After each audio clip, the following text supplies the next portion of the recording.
Yes, habari wa Tanzania, habari wanachama na mashabiki wa klabu ya Yanga. Unaposikia sauti hii, jeshi lako kuu tuko Tabora rasmi. Lakini leo tutazungumza mambo matatu ya msingi.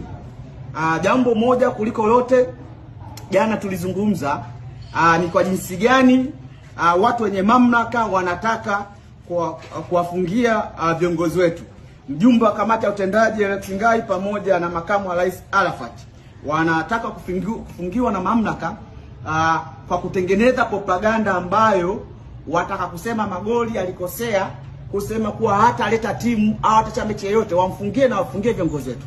Sasa hizo nadharia na huo utoto ni lazima wa mashabiki na wanachama wa klabu ya Yanga wote kwa ujumla wetu tupaze sauti sasa. Matawi yote ya Yanga nchi nzima, wenye viti wa Yanga wote nchi nzima, waratibu wa mkoa nchi nzima, ni muda mwafaka tuanze kupaza sauti katika hilo jambo. Lakini jambo la pili tulizungumza, na mimi nilizungumza nitegemea wenye mamlaka atakuja mbele. Nilizungumza kuwa hakuna sura ya kitaifa kwenye kamati zetu.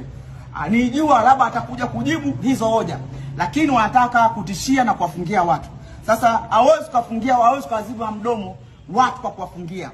Wazibe mdomo watu kwa kufuata kanuni na sheria na taratibu. Wazibe mdomo watu kwa kuambia hiyo sio kweli, jambo ni sahihi, jambo hili 1 2 3 ni sahihi, hili sio kweli. Lakini hata tuambie watu, inawezekana akawajui. Tulisema zile kamati ziko za aina mbili, sura za aina mbili. Kuna sura ya Tanga na sura ya Kigoma. Na wajiulize, human resource HR anatokea wapi Bukuku? Kama atokea huko kwao. Sasa haya ni mambo ya msingi ya kupaza katika mpira wetu.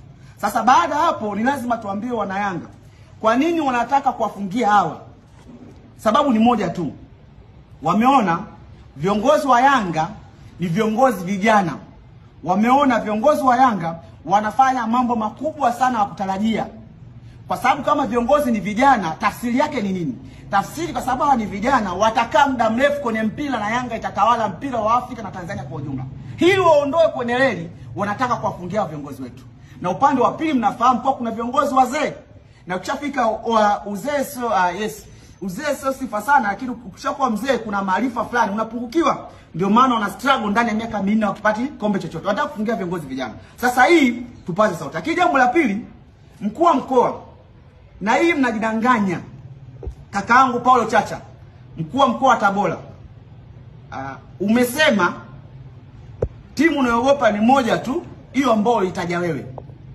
Kwa ushahidi huo wa kimazingira, kama mechi ya kwanza Tabora United anacheza kwenye ligi dhidi ya Simba, wachezaji walikuwa hawana vibali, tafsiri haraka kuwa mkuu wa mkoa wewe ulisababisha wachezaji wasipate vibali ili timu yako ya Simba ipate matokeo. Kama unasema unaogopa timu moja, maana yake ndio tafsiri yake ni hiyo. Lakini jambo la pili, mkuu wa mkoa unatoa shutuma nzito. Wewe ni mwenyekiti wa kamati ya usalama wa mkoa. Hupo kwa niaba ya rais. Leo unazungumza mambo mazito